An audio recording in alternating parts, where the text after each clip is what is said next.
Buenos días desde el Santiago virtual que aparece de fondo. Este año pues no fui a Santiago, tuve ocasión de hacerlo en primavera y en verano lo estoy intentando, pero la cuestión es bastante complicada.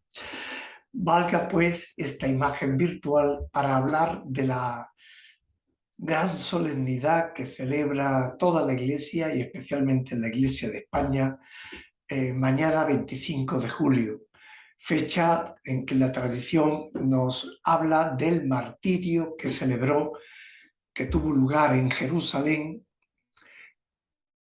cuando el rey Herodes Agripa ajustició a Santiago, primo hermano del Señor, hermano de San Juan. Fue el primer apóstol mártir y una persona de recio carácter y de los más próximos a Jesús. España tiene el privilegio de conservar, según la tradición, los restos del apóstol Santiago.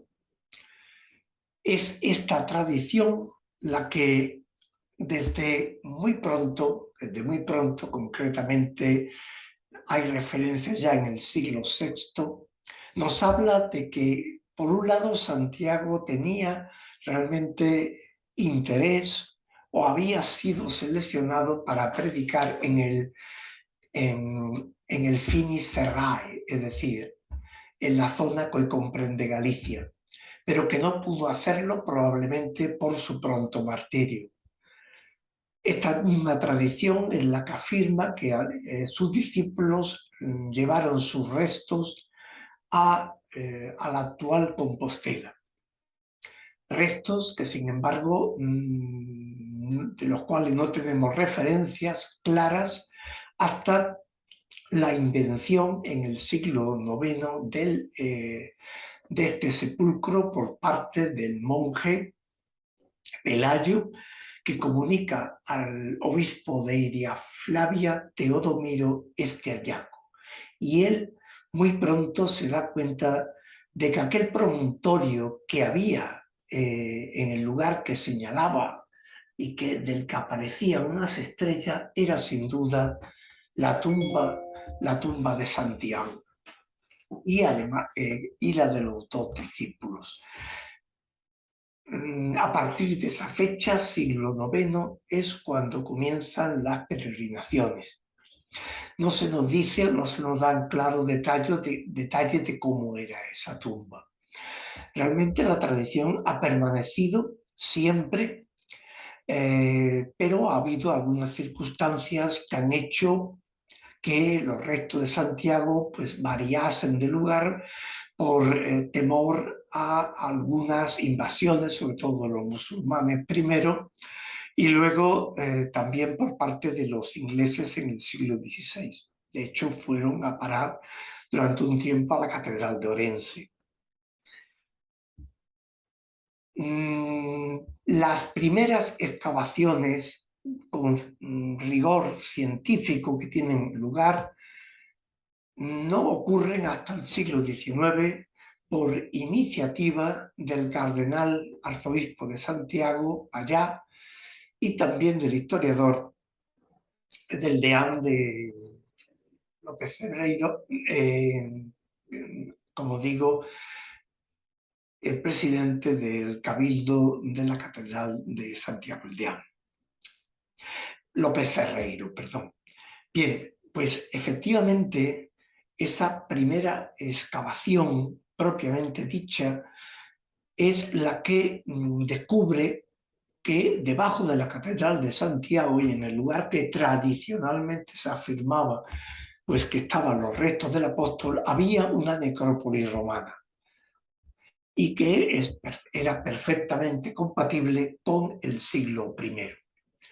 Y al mismo tiempo se encontraron unas urnas, o 3 urnas unidas, que se atribuyeron desde el principio al apóstol Santiago y a sus 2 principales colaboradores, Este hallazgo supuso una reactivación importante de las peregrinaciones al Camino de Santiago. Desde esa fecha pues, han continuado esas excavaciones de esta necrópolis romana. Ha habido diversos estudios, por ejemplo el del obispo Guerra Campos y otros ya en etapas sucesivas. De hecho, actualmente todavía existen estos estudios, lo que nos permite pues, dar un cierto soporte histórico a la tradición. Pero realmente lo importante de la festividad es que desde, como digo, el siglo IX, Santiago ha sido considerado el patrón, el principal intercesor de los católicos españoles ante el Señor. Y esto es lo que conmemoramos especialmente nosotros en el día del martirio del apóstol Santiago. Hay pues una tradición, un fervor que sin duda es lo que hace que esta fiesta sea tan importante. Desde Santiago de Compostela a todos y cada uno de los rincones de nuestra España, pidamos muy especialmente a nuestro santo patrón que nos ayude en estos momentos de tantas dificultades, que sea nuestro intercesor muy especial ante Cristo.